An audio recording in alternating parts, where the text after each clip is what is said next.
Good morning, Jake. Mike, how are you today, man? Good, man. How are you? You know what? The sun is out, the weather is cooling, and it's not blazing hot. I can go outside and do outside things when I'm not bursting into flames. I'm a happy camper, man. I'm a happy camper.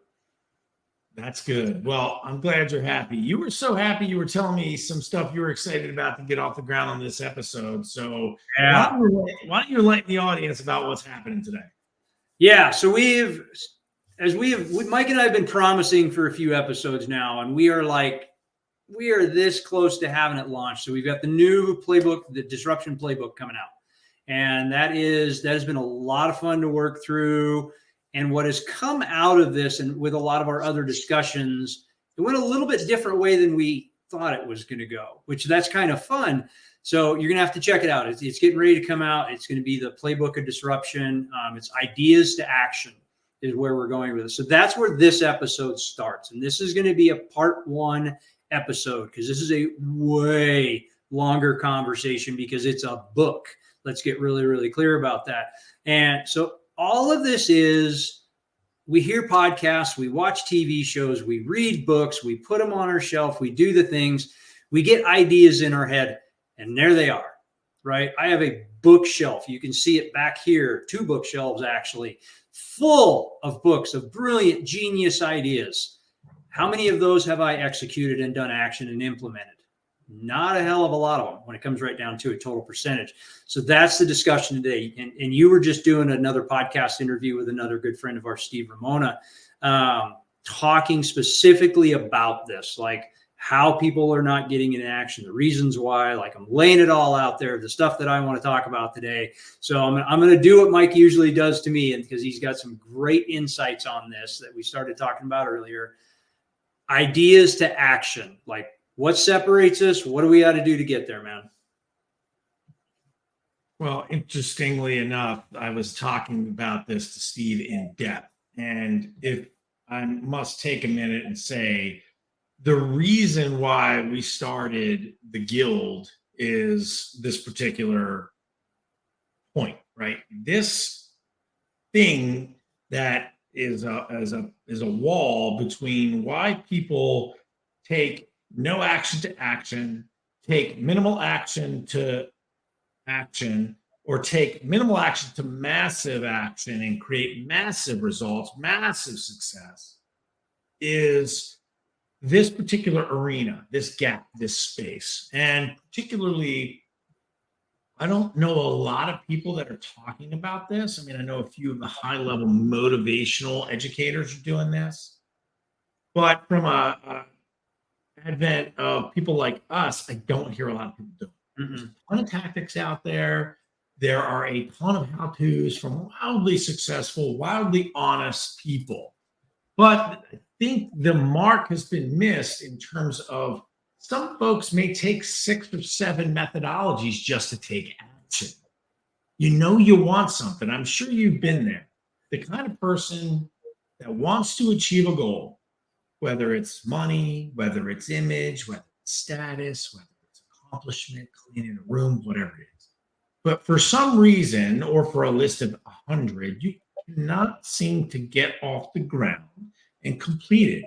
Or you're the kind of person that is taking minimal action and what we call half-assing it. You're just kind of getting it done. In certain cases, that's okay. The old launch and adjust model, or the old, hey, let me get the big things picked up in the room, and I'll come back to the small things. Jake, you know anybody like that? Yeah, I know a couple guys like that that run into some of that stuff, and that's totally true. And you're right. We've done the research, we've looked at it. And we're going to give this to you guys at some point. You know, whether we lay it out today, there's 8 primary reasons. 8. We're picking the number 8 because we like the number 8. And it starts to feel redundant after 8 as we research it. There's 8 reasons people don't take action. We're figuring out that there's really about 6 techniques to really actually use. And there's subcategories within some of the others, right? There's smaller pieces, and this is what Mike's talking about. And exactly where he's talking about, you might have to burn through all 6 of these to get past one of these hurdles, the original 8 hurdles. It may take all 6 of them to burn through. It might just take one. We don't know, but you've got to have them in your toolbox. You got to be able to use them. So that's the stuff that we're talking about. I know more than a couple guys. I know everybody suffers with this or struggles with it. I don't care how good they look on the outside. You look at them, you're like, man, that guy has got their together. They've got it, man. They've nailed it 100%. You believe that, but you don't know what's going on behind the scenes with them. We don't necessarily know true, but I can promise you, everybody that you see is a major hitter. Everybody we interview on the show, Mike and I, everybody that we know that we look up to as mentors, the people that we put on high pedestals, every single one of them has crashed and burned over one of those original 8 at some point, every time. I agree. And for those of you that are looking, we're going to go into 2 of the 8 today, and we have multiple part series, but I wouldn't be doing you any justice if I didn't talk about the Total Disruption Guild. And inside the guild, we teach people how to overcome these. We have in-depth interviews, we have strategies, we have breakdowns of what particular trigger somebody pulled to create their success. We've got teachings from people back there, resources for you to deploy, and these subscription fees go to Boys and Girls Club in America and Wounded Warriors. Now, a portion of them, not the entire. And you can find that at totaldisruption-disruption.com. Total-disruption.com. TOTAL-DISRUPTION.com. And you can check us out in the guild where Jake and I are back there coaching people. We are deploying this information we've been talking so much about. And the core of the essence of what we do is this particular episode, this topic right here. So let's jump in. Okay. Yeah, man. There are a lot of reasons. You can read Jake's library over there full of textbooks about why people don't take action. I'm not going to list all 8 because it'll get lost in the episode. We're going to talk about 2. We talked about future self-casting. Okay, why someone can't take action. I believe it was 2 episodes ago. Why someone can't take action is they don't see themselves in the right light. They're feeding the wrong version of themselves. Great. There are 2 more. And a lot of times folks put these 2 in the same category, and they are 2 totally different categories. One is fight, and then you add an L, and one is flight, right? Same word, 1 letter, 2 totally different directions. It's amazing the change when the letter is out. Oh, yeah. Let me bring this up here. I want to become a millionaire. I'm just going to use this out. Well, I have a business and I want it to grow. Okay.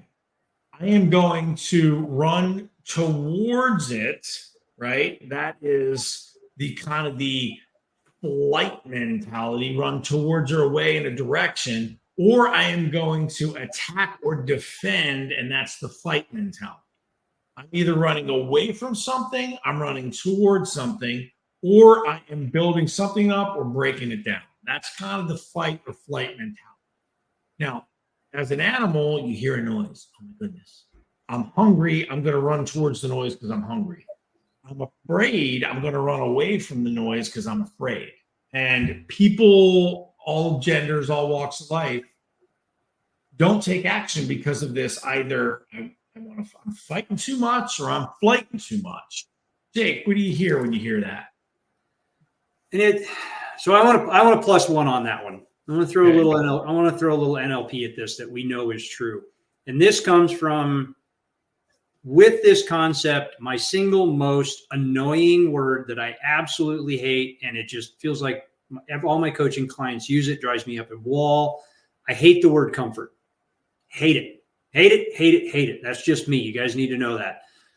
So with fight, you don't want to call it fight or flight, right? Because, and I agree with Mike on this, because when you're in that very archaic mode, very organic, very reactive mode in this, we're talking caveman stuff here. This is the little squishy thing in the back of your head. Your human hypothalamus is as stripped down of an organ as you can get.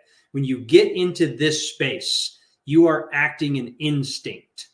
Straight up instinct is where you're acting. Now, what we find is when you start thinking, that's when you get into trouble, is when you start thinking and you're out trying to outthink instinct in this. So let's talk about the fight mode.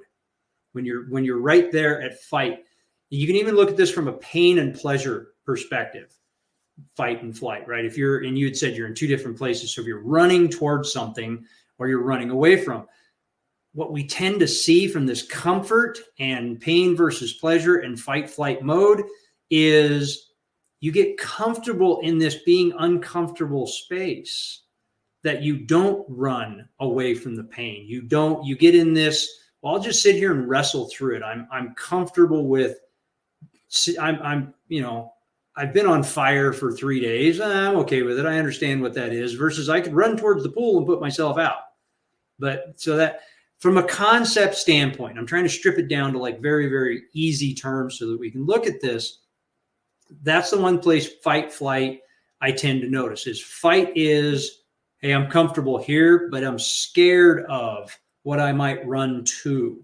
I'm just as scared. I'm actually more scared about what I might run to. We see it from a predator-prey relationship all the time. Prey will stop and it will hide and it will stand there and it will wait just to see if it's been seen until it confirms it's been seen, and then it's going to run like hell. A predator will stop. It will wait. Has it been seen? Has it been caught by the prey? Kind of thing. So I know I'm expounding a little bit deep, but I'm trying to explain the mental capacity of where it is here from a very, very, very simple state. Well, I think that's the best way to put it when you break it down like that. And that's a lot of times failure to take action. And you could come up with all the to-dos, all the tactic lists, the calendars, all those things you hear about.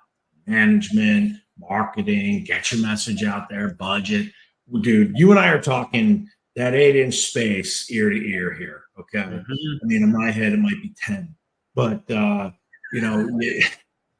this noggin of mine, but we're talking, okay, not only that, but then, right, from an organizational standpoint and a brand standpoint, when you talk about surrounding yourself with people that are better at something than you are, here's the essence. You want to surround yourself with people. If you're a person that's running, like you're typically scared of something, whether it's your childhood, trauma in your life, and you find yourself always running away from something, well, great. You're the cautious one. You're the hold on. Let me look at this for a second. Let me figure this out and look at the danger here. Partner yourself up with an organization or someone else. That's the predator. That's going to go out and acquire, right? Create that, or a subordinate, meaning a VP or a salesperson or a brand representative or somebody that you're aligning with to market your product. Figure that out. Or take about 10,000 hours of self-help courses and be both. One way or the other, understand that this is a problem, but it's a gift at the same time. Right. Not everything is bad. You don't have to be everything. It's okay to be scared all the time. If you don't like it, fix it because of a different reason. If you're scared all the time and you're not taking action because you've got some sort of fear, it's amazing when you just allow a little bit of control and a couple of other people in your life to bounce your ball down the road a little bit. You'd be surprised. You'll catch up and it gets contagious. And then there's this synergistic accountability.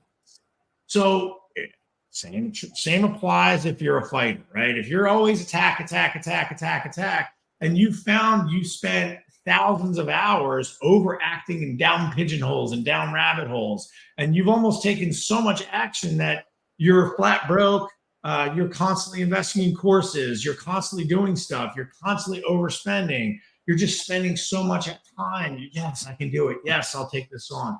Yes, I'll take this project on. I'll go back to making the $1 million. You can't do it on your own. You need somebody behind you going, oh, pull in the reins, man. Stop. Get comfortable saying no. Now, I know we're going down some coaching rabbit holes here, but I just want to give as much as we can in this conversation. Where are you at with all this, Jake? I mean, you hear me speaking. Am I making any sense, or am I just talking? Yeah, and we're both, and it's such a big topic, Mike, and it's so hard to just stay in one lane with this because it's a huge topic that we're talking about. You talked about, and I don't. It's another one of those. You drop these amazing nuggets and just rage past them, and I got to go back and pick some of them up along the way. And I love that one. Get comfortable with saying no, even though I hate that word. Like, I'm okay with it in that context. No can be a complete sentence. Absolutely can. And you made a great. I related to it. I related to it because I've been that guy before of build, drive, go. Every course, put 10,000 things out there into the world because one of them's got to stick. Right. That is a mentality. That is a thought process, right, wrong, or indifferent. It's a mentality. And yet you've got to have those people that are like, okay, too broad, rein it into here, define it better. And they start asking you questions. Goes back to where Mike's talking about mentorship, coaches, role models, people. The quote of, you want to go fast, go there by yourself. You want to go far, you go together.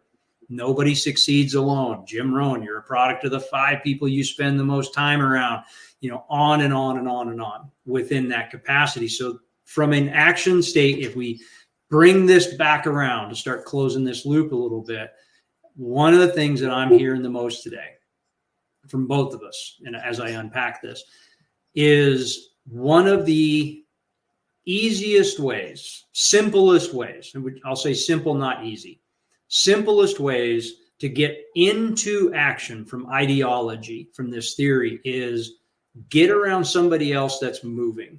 You can go straight up Isaac Newton physics here if you want to. A object. There it is. An object in motion, unless acted upon by an external force, will remain in motion. So if you align yourself with somebody that's in motion, going the direction you want to go, their momentum will help pull you the direction. Now you pick up, now your momentum helps push them. When you get into those relationships, and now you have somebody to ideate with. You have somebody to go, hey man, Mike, I'm working on this. What do you think about this? And Mike's gonna go, that's the stupidest thing I've ever heard. And that's okay. That is okay. I want to hear that because I need somebody to get me out of my head. I need somebody that's going to hold me accountable there. And I think that's true of everybody. So I think that relationship factor, and it gives you, you look at herd mentality from huge animal herds. The same is true. If the whole herd's moving one direction, the whole herd is moving one direction. That's the way that they're going to go. Here's the troublemaker. There's going to be some of the breakaways. There's going to be some that are going to steer off to the right or off the left or get out in front. But then there's stragglers. What happens to the stragglers, Mike, on a big herd of animals? They get eaten. They get eaten. So where are you in that herd? If you're going to go together, are you leading it? Are you part of the pack? Are you, keeping everybody in the curves? Are you straggling? Are you the one dragging? No. I like where you're going with that. I realize we're getting a little light on time here, but I want to just say something about what you also said. It can be coaches and mentors, but it can also be employees or contractors or partners. And if you're going to ideate with somebody, here's a hack for you guys while we're at it. Tail end of the episode. Be ready to ideate and go, hey, listen, I'm running this by you, but I might need to get in touch with you. Is it cool if I can hit you up over the next 2 weeks a bunch of times over text? Because I'm going to have a lot of questions for you. Get that permission early, because those of us that know that. And those of us understand, lots of time, poof, don't spend any time. We know it's always condensed, expand. Jake and I, even in our business dealings, go through a bunch of periods of time. We talk 6-7 times a day. 3-4 days go by, we kind of get back to our respective lives 6-7 times a day. It's totally cool to do that. That's a hack for you guys. Jake, I think we've covered a ton of ground today. We could go on and on and on about this fight and flight. But these are 2 major factors why people fail to take the action necessary and the sustained action necessary to accomplish and achieve goals. I would say if you guys have questions, reach out on our social channels. Give us a little comment or something, or DM to the Total Disruption on Facebook, and we'll hit you back. Yeah, ask the questions. We'd love to have the conversation with you. Well, for Jake Clendenning, I'm Michael Libercci. You guys have a great time. We will see you next episode on Total Disruption.